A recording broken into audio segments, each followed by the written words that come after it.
దేవుని పరిశుద్ధ నామానికి స్తోత్రాలు. మనం ఏది పొందాలన్నా కూడా దేవుణ్ణి అడిగి పొందాలి.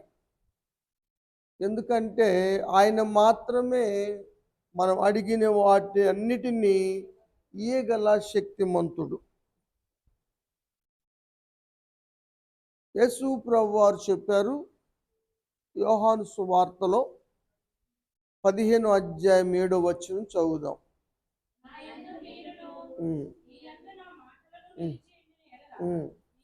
మీకేది ఇష్టమో అడుగుడి, అప్పుడు అది మీకు అనుగ్రహించబడును అని చెప్పారు. అందరికీ కావలసినవి ఆయన మాత్రమే తీర్చగలడు. అందుకనే ప్రతి ఒక్కరూ దేన్నైనా దేవుణ్ణి అడుగుతారు. యేసు ప్రభువారు కూడా అదే చెప్తున్నారు. మీకేది ఇష్టమో దాన్ని అడగండి, ఇస్తానని చెప్తా ఉన్నాడు. ఇలా చెప్పగలిగిన వారు ఎవరు అంటారు? ఇవ్వగలిగిన వారు, ప్రేమ కలిగినవారు, ఇచ్చే మనసు కలిగిన వారు.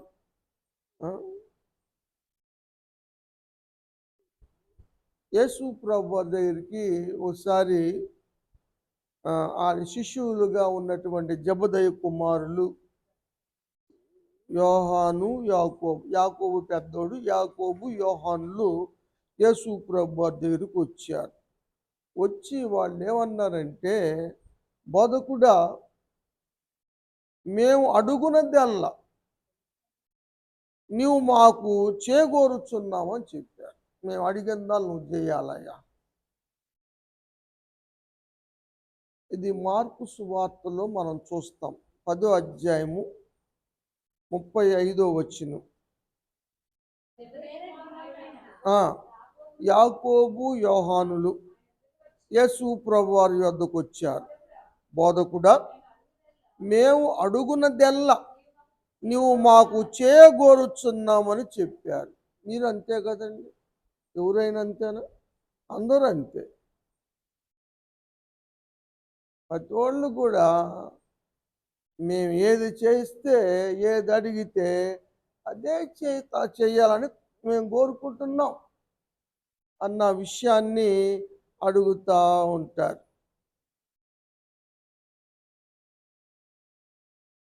యేసు ప్రభువారు ఏమన్నారు? నేను మీకేమి చేయగోరుచున్నావని వారిని అడుగుతున్నారు. బాగానే ఉంది. ఏం చేయాలనుకుంటున్నారు? ఏం కావాలని కోరుకుంటున్నారు?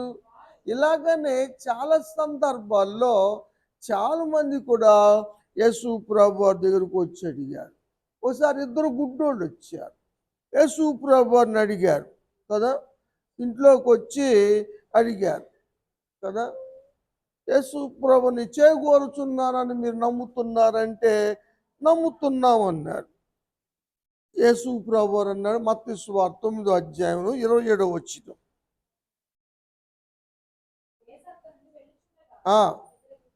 2 గుడ్డివారు వచ్చారు. కరుణించు, కనికరించని కేకలేశారు.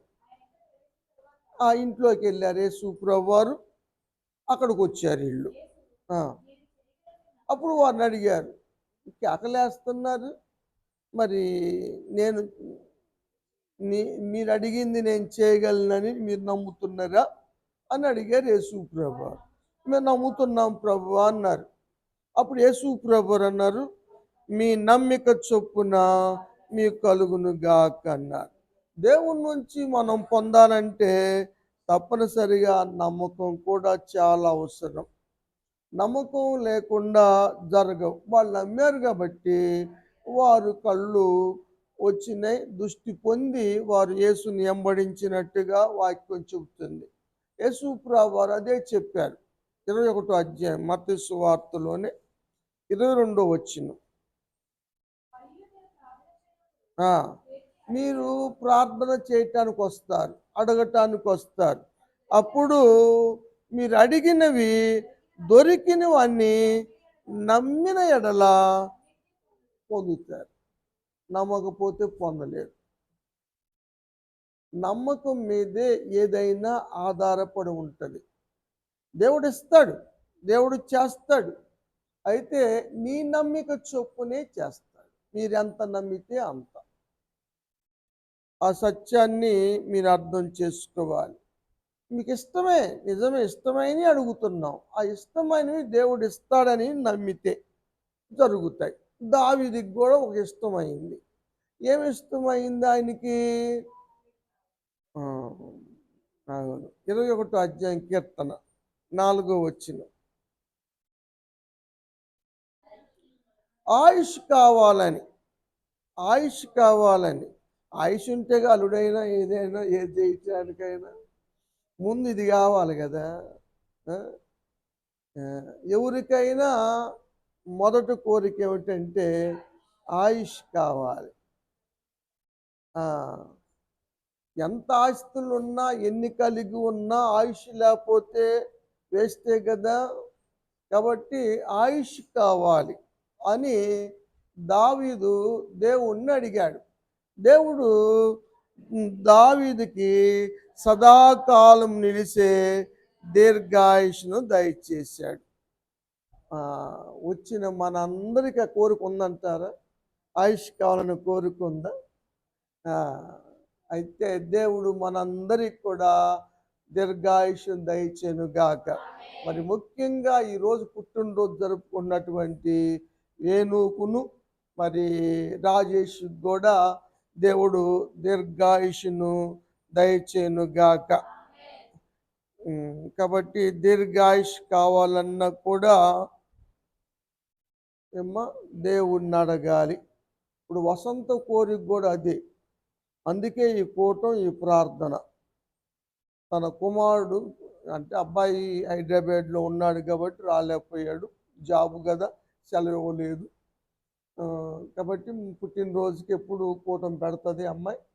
అదేవిధంగా ఈరోజు కూడా కూటం పెట్టింది. అమ్మాయి ఉద్దేశం ఏమిటంటే పిల్లోడికి దీర్ఘాయుష్ కావాలి.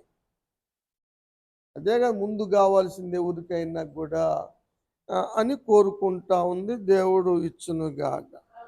దావీదు కుమారుడు సొలొమోను, ఆయనకేమి ఇష్టమైందంటే ఆయన రాజ్యభారము మోపబడింది కాబట్టి, బాల్యములోనే రాజు అయ్యాడు కాబట్టి తనకు తగినటువంటి కార్యములను నెరవేర్చుటకు తగినటువంటి జ్ఞానమును తెలివియు కావాలని దేవుణ్ణి అడిగాడు.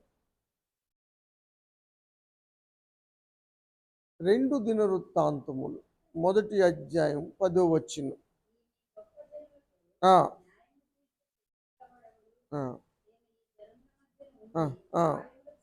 కార్యములను చక్కబెట్టునట్లు తగిన జ్ఞానమును తెలివిని నాకు దయచేయము అన్న. ఆయనకు అది ఇష్టమైంది. ఏం కావాలంట? కార్యాలు చక్కబెట్టడానికి తగిన జ్ఞానం కావాలి, తెలివి కావాలి. దాన్ని దయచేయ్యా అని సొలొమోను దేవుణ్ణి అడిగాడు. ఏమ్మా 12వ వచనం చదువుదాం. కాబట్టి అంటే ఏం బట్టి?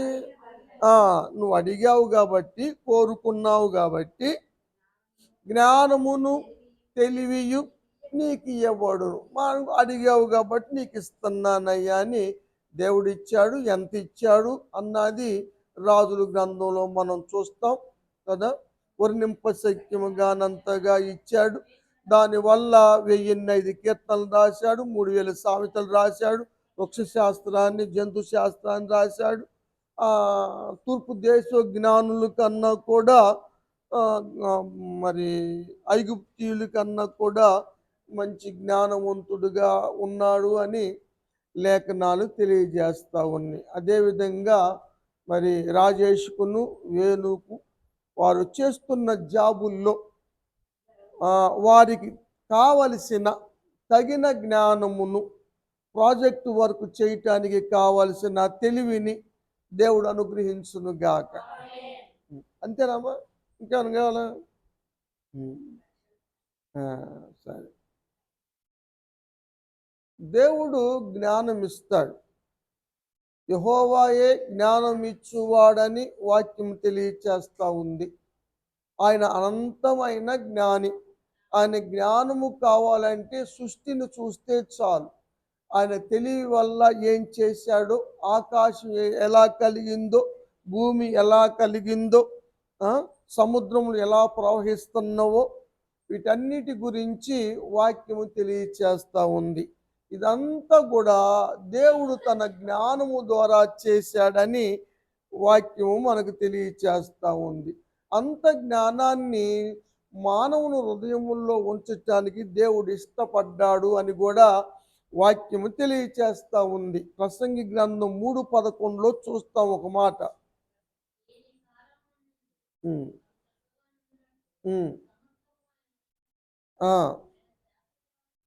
ఆయన శాశ్వత కాల జ్ఞానమును నరుల హృదయములో ఉంచి ఉన్నాడు. నరుల హృదయాల్లో శాశ్వతమైన జ్ఞానం ఉంచాడు. కాబట్టే నరులు అన్నీ కనుక్కోగలిగారు కదా. తగిన కాలములో అన్ని కదా, చంద్రమండలం కూడా వెళ్ళి రాగలుగుతూ ఉన్నారు. కరెంటు కనుగొన్నారు, గ్యాస్ కనుగొన్నారు. సమస్తం ఎలా కనుగొనగలిగారు అంటే దేవుడు ఉంచిన జ్ఞానముతో. దేవుడు మనుషుల హృదయాల్లో జ్ఞానం ఉంచుతాడని జ్ఞాని ఇక్కడ తెలియచేస్తూ ఉన్నాడు. కాబట్టి జ్ఞానముతో మరి మంచి ఆయుష్తో దేవుడు బిడ్డలను దీవించునుగాక. మనోళ్ళు ప్రార్థన చేస్తూ ఉంటారు, మీరు అందరికీ తెలుసు. మరొకసారి నేను జ్ఞాపకం చేస్తా. ఆరోగ్యంతో కూడిన ఆయుష్. ఆయుష్ ఉంటే సుఖమే ఉంది, ఆరోగ్యం లేకుండా ముక్కుతా మూలుగుతా. అందుకని ఆరోగ్యం కూడా కావాలమ్మా, కావాల్సింది. ఆరోగ్యం కూడా కావాలి. ఆరోగ్యం కూడా దేవుడిస్తాడు. ఆయన పరమ డాక్టర్. ఎలాంటి వ్యాధి అని ఇప్పటికీ చికిత్స లేని వ్యాధులను, మందు లేని వ్యాధులను దేవుడు ఎప్పుడో వేల సంవత్సరాల పూర్వమే స్వస్థపరిచాడు.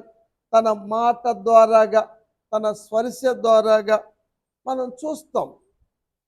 కాబట్టి హిజ్కియా కూడా క్యాన్సర్ వ్యాధి వస్తే, ఇప్పటికీ క్యాన్సర్కి మందు లేదు, కానీ ఆనాడు దేవుడు హిజ్కియాకు ఆరోగ్యం ఇచ్చాడు, ఆయుష్ కూడా ఇచ్చాడు. దేవునికి స్తోత్రం. కాబట్టి రాజేష్ వేణులకు, మన బిడ్డలందరికీ కూడా దేవుడు ఆయుష్ ఆరోగ్యాలను దయచేయను గాక. దేవుడు ఇస్తాడు. దావీదు కూడా ప్రార్థన చేస్తేనే దేవుడు దావీదుకి స్వస్థత ఇచ్చాడు, ఆరోగ్యం కూడా దయచేశాడని దావీదు కీర్తించిన విషయాలు మనకు తెలుసు. యోబు గారు కూడా ప్రార్థన చేసినప్పుడే యోబు గారికి క్షేమ స్థితి తిరిగి కలిగినట్లుగా వాక్యంలో మనం చూస్తాం. కాబట్టి క్షేమ స్థితిని, ఆయుష్ ఆరోగ్యములను దేవుడు దయచేయునుగాక. అది ప్రార్థన ద్వారానే సాధ్యం.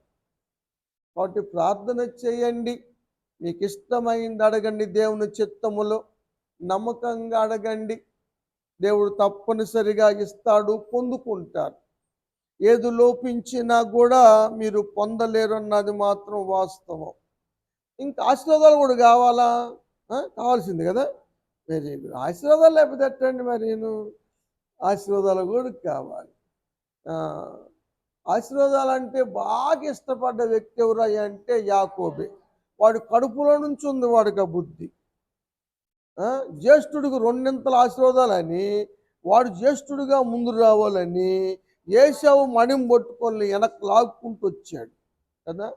తర్వాత జ్యేష్ఠత్వాన్ని ఏదో ఒక విధంగా చిక్కుడుగాల కూర పెట్టి జ్యేష్ఠత్వాన్ని ప్రామిస్ చేయించుకుని ప్రమాణం చేయించుకొని తీసేసుకున్నాడు కదా. ఇస్సాకు కనులు మంద దృష్టి అయినప్పుడు ఏశావును దీవించాలని తండ్రి అని ఇస్సాకు భావించినప్పుడు, అరే ఎల్లయ్యా వేటాడి తీసుకురా, నేను భోజనం చేసి నిన్ను దీవిస్తాను అని చెప్పిన మాట రెబెకాయిని చిన్న కుమారుడు ఆశీర్వదించబడాలని ఆశపడి పెద్ద కుమారుడు యొక్క డ్రెస్ ఆమె దగ్గర బట్టలకి కదా అలా అమ్మాయి కదా, వాడి బట్టలు ఇడికేసి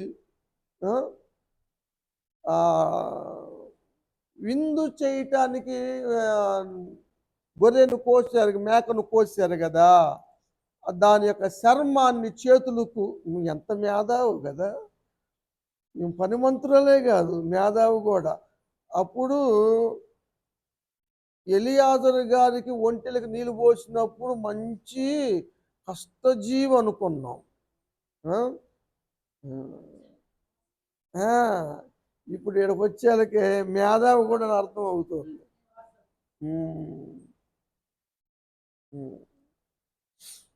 అంటారు కానీ అందరిలో ఉంటానే ఉంటుంది. రెండు కళ్ళు మనయేనని తెలుసు. ఏ కన్ను కన్నా ఏ కన్ను ఇష్టం అంటే ఏ కన్ను అని చెప్పగలం మనం? ఇద్దరు బిడ్డలు రెండు కళ్ళు అనుకోవాలి కదా. ఎవరు అనుకుంటున్నారు? అంతవరకే, అంతే. అయినా రెబెకాకు దేవుడు చెప్పాడు, కడుపులో వాళ్ళిద్దరూ తిరుగుతుంటే పోరాడుకుంటుంటే నేను బతకటం దండగాని వచ్చి ప్రార్థన చేసుకుంటే దేవుడు చెప్పాడు, అమ్మా నీ కడుపులో 2 జనపదాలు ఉండేరా, కాబట్టి పెద్దోడు చిన్నోడికి దాసుడు అవుతాడు అని చెప్పాడు.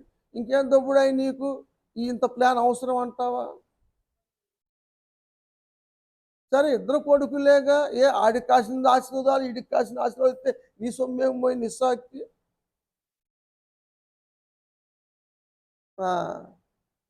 ముసలోడు కళ్ళు కనపడపోని ఎంత మేధావుగా అడుగుతున్నాడో, నువ్వు అరే నా పెద్ద కొడుకు అనరా నువ్వు, ఈ గొంతేంద్ర యాకోబు గొంతుకే లాగా ఉంది, ఇట్రా దగ్గరకిరా అని తమిడు చూసి చేతులు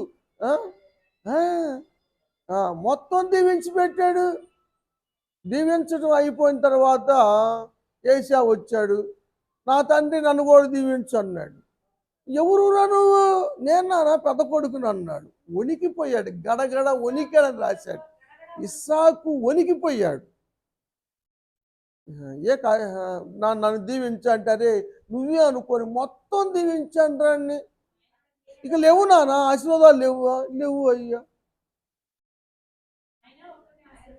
కదా. అదే ఇప్పుడు ఈయన ఎందుకు ప్రేమించాడంటే, ఈయన వేటాడి తెచ్చిన మాంసాన్ని తీసుకొచ్చి పెడతాడు.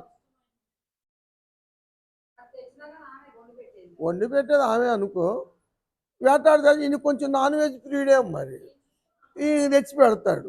ఈయన ఎందుకు ప్రేమిస్తుందంటే ఇంటికాడ కూరగాయలు తరిగిస్తూ ఉంటాడు, టమాటా కాయలు కోసియటం, దోసకాయలు కోసి చిక్కుడుకాయలతో వెనక అవి ఉంటాయి కదా ఈనెలు, అవి తీసి ఇయటము, కూరలు వండటము, అమ్మకి సాయం చేస్తాడు. లేదా ఇటు కూరలు అంటే ఒకటి వచ్చేది. ఆ రోజు చిక్కుడుగా కూర వండింది యాకోబే కదా పెట్టిన రోజు. అది నాకు నా పిల్లోడు నాకు సాయం చేస్తున్నాడు ఏమనుకొని నాకు తెచ్చి పెడతాడు ఆయన అనుకొని, ఈ విధంగా స్వార్థాల వల్ల ఇద్దరిని పోగొట్టుకునే పరిస్థితి తెచ్చుకున్నారు. కక్షలు వచ్చినాయి, ద్వేషాలు వచ్చినాయి, పగబెట్టుకున్నాడు. ఇప్పుడు ఈ వయసులో మా నాన్న చచ్చిపోతుంది, ఈ మాట వింటే మా నాన్న తట్టుకోలేడు, మా నాన్న పోయినాక ఇడందు తేలవాలని తన ప్రాణాన్ని ఓదార్చుకోవటం ఏందంట రెబెకా. ఏశావు ప్రాణాన్ని ఓదార్చుకుంటున్నాడంట. నాన్న వయసులో ఉన్నాడు, మరి ముసలితనంలో ఉన్నాడు, వాడికి ఏమైనా జరిగితే తట్టుకోలేడేమో, ఒకవేళ కొంచెం సర్దుకో, నాన్న సంగతి అటు ఇటు అయినాక వీడంతా తెలుస్తాను అని అనుకున్నది ఇందంటేమో రెబెకా. అందుకని ఎక్కడికి పోయి అక్కడేసింది. అయ్యో ఈ హేతు కుమారుల వల్ల నా నేగలేనయ్యా, నా ప్యానం ఇసిగిపోయింది అయ్యా, నేను బతకటం కానీ సావటం అని అక్కడికి ఇచ్చింది. ఎంత మేధావులు మీరు కదా, ఎట్టాని మీకు తెలివితేటలు ఎక్కువరా కదా. మేము చెయ్యాలి కానీ ఐఏఎస్ ఆఫీసర్లు అవుతున్నారు. ఇప్పుడు ఎంత ధైర్యం విలియం అన్నామకి, ఇప్పుడు అక్కడ దాంట్లోనే ఉంది. ఇప్పుడు రాలేదు సునీత విలియమ్స్, ఇంకా రాలా, అట్టే ఉంది, నడుస్తుందంట అక్కడ ఆకాశంలో. ఇట్ట అయిపోయిందంట. బతుకుతానని తెలియదు. ఏమో దేవుని నమ్మకం.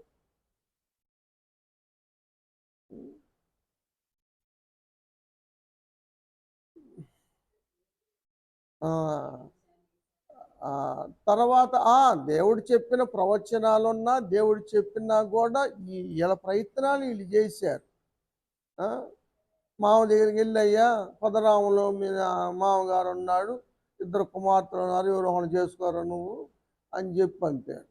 ఆడపోతే ఆయన మోసం జేశాడు. ఈడ మోసం చేసినోడు ఆడు మోసపోతాడు. ఇచ్చిన దాన్ని పోసుకోవటమే అన్నదే కదా బైబిల్ సిద్ధాంతం, సూత్రం ఎవరైనా ఒకటే. ఎవరు అతీతులు కాదు. ఆ! చట్టం అందరికి ఒకటే. ఎవరు చుట్టం కాదు. చట్టం దుట్లో అందరూ సమానులే. దేవుడు పక్షపాతి కాదు. ఆ! లేదు మా ఇటు మోసం చేశావు అన్నాడు కదా. అరే బాబు ఎవరికో ఇటువంటి నీకు ఎంత కావాలంటే దాన్ని కూడా చేసుకోవాలి కదా. 21 సంవత్సరాలు కొలువు చేశాడు, 10 సార్లు జీతం మారిపించుకొని ఎన్నిసార్లు మోసపోయాడు. ఆ? ఆఖరికి అర్థమైంది ఏంటంటే భూ సంబంధమైన దీవెనల కన్నా పర సంబంధమైన దీవెనలు గొప్పవని గ్రహించి రాత్రంతా పోరాడాడు, ప్రార్థనా పోరాటం సలిపాడు. అప్పుడు కదా యాకోబు మోసగాడు ఇశ్రాయేలుగా మార్చబడ్డాడు. అందుకని వాక్యం ఏం చెబుతుందంటే యాకోబు భాగ్యం గొప్పదనలా, ఇశ్రాయేలు నీ భాగ్యం ఎంత గొప్పదని ధర్మశాస్త్రం చెబుతుంది కదా. కాబట్టి ఆశీర్వాదాలు అంటే ఇష్టపడేవాళ్ళు, ఎబ్బేజు గోడకి ఆశీర్వాదాలు అంటే ప్రార్థన చేసుకోవాలని ఇష్టమైంది ఆయనకి. దినవృత్తాంతం మొదటి గ్రంథం 4వ అధ్యాయం 10వ వచనం.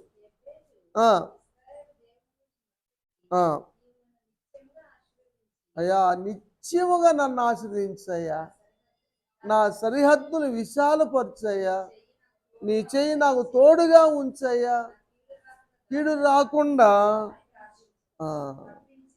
తప్పించమని 4 అంశాలు పెట్టాడు ప్రార్థనలో. దేవుడు దయచేశాడా? అదే ఒకటి తర్వాత ఒకటి తిరుగుతాను అన్నాడా? బాబు పిలుస్తున్నాడు చూడరా.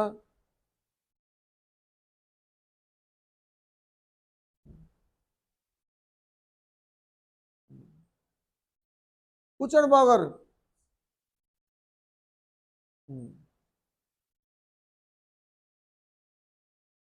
కాబట్టి ఆశీర్వాదాలు కావాలన్నా కూడా మనం ప్రార్థన చేయటం చాలా మంచిది.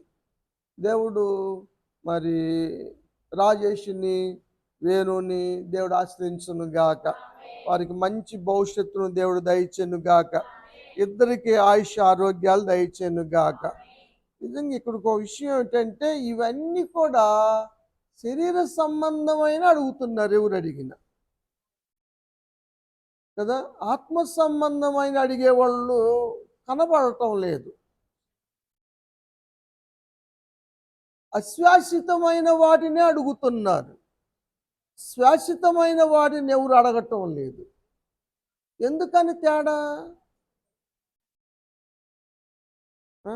కంటికి కనబడేవన్నీ అశాశ్వతాలు, కనిపించనివన్నీ శాశ్వతాలు. అందుకని మేము దృశ్యమైన వాటి మీద మనసు పెట్టము కానీ అదృశ్యమైన వాటి మీద మనసు పెడుతున్నామని పౌలు గారు రాస్తారు.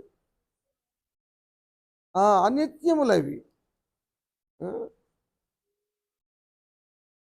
జబదయి కుమారుల తల్లి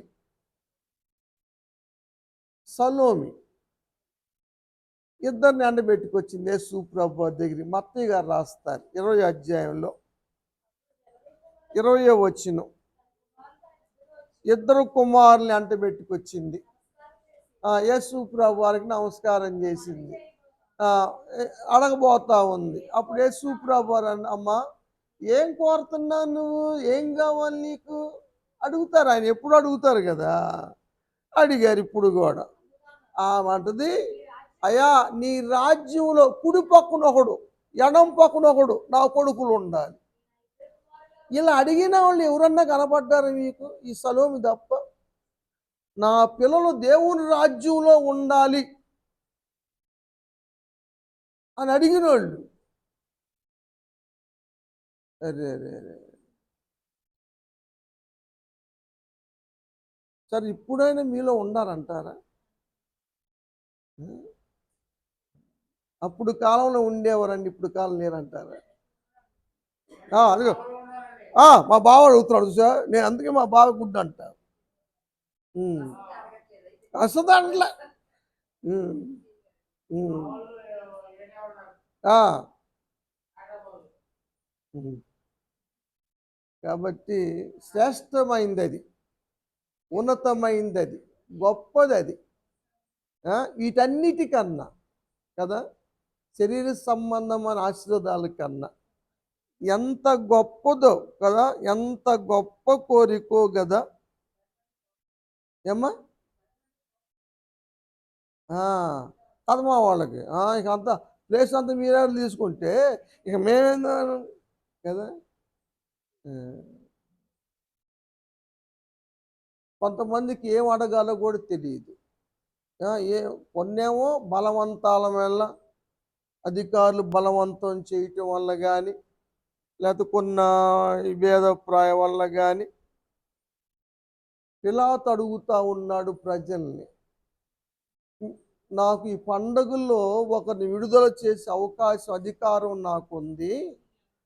మీకు యేసు ప్రభు వారు కావాలా, బందిపోటు బరబ్బా కావాలా? వాడు బందిపోటుడు అసలు. దొంగోడన్నా కాముగా దొంగిలించి వెళ్తాడు కానీ, బందిపోటు అయితే పొడిసి వెళ్తాడు, పొడిసి చంపేసి వెళ్తాడు, దోసుకొని వెళ్తాడు. బందిపోటును కోరుకున్నారు.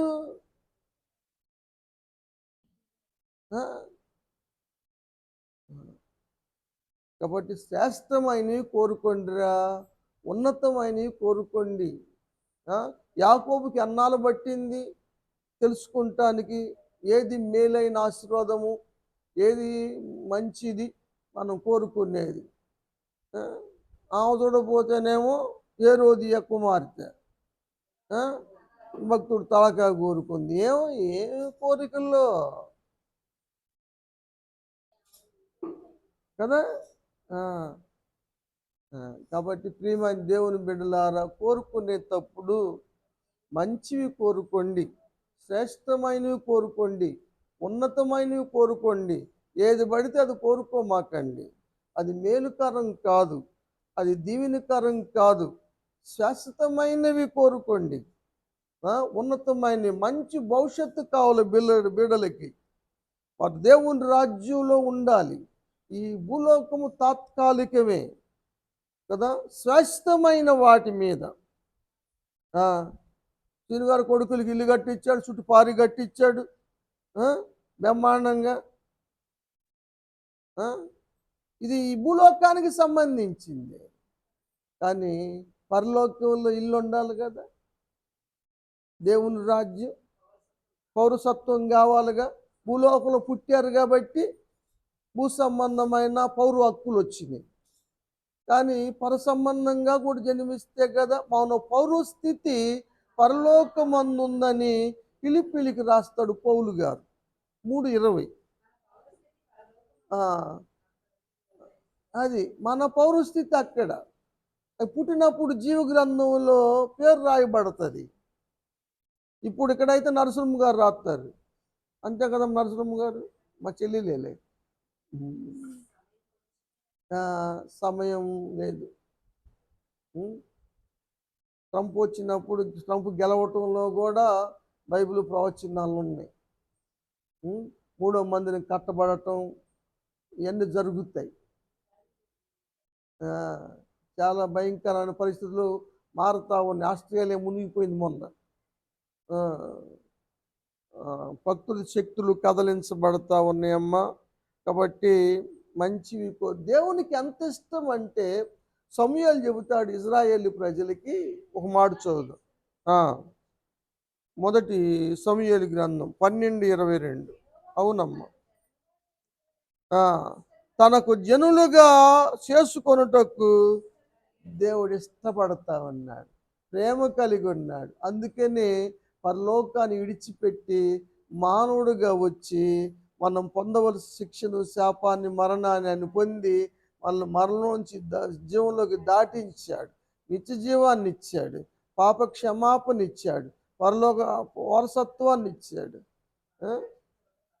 ఆ, కాబట్టి మా పిల్లలకి మారు మనసు కావాలి, రక్షణ కావాలి అని అడగండి రా. ఏమ్మా, అవి అడగరా? అడుగుతారా? అడగండి. కొంతమంది అడిగారు, చేయించుకున్నారు, దేవునికి స్తోత్రం, మంచిది. ఆ, ఇంకా మీరు కూడా ఆ విధంగా అడగాలని, ఆ, మరి బిడ్డలు కూడా మరి దైవికంగా మార్చబడాలని, ఆ, మంచి పిల్లలు ఇప్పటికి కూడా ఏ అలవాట్లు లేవు. వేణుకి కానీ, రాజేష్కి కానీ, ప్రవీణ్కైనా, ప్రవల్లికైనా వీళ్ళు ఎలాంటి అలవాట్లు లేకుండా మంచి అలవాట్లు కలిగి ఉన్నారు. మంచిగా దైవికంగా ఎదిగితే ఇంకా మంచిదన్న ఉద్దేశంతో నేను తెలియజేస్తూ ఉన్నాను. ఇక నుంచి ఆ ఆ విధంగా ప్రార్థన చేయమని నేను తెలియచేస్తూ ఈ మాటలు నేను ముగిస్తూ ఉన్నాను. దేవుడి మాటలు ఆశ్రయించి దీవించును గాక.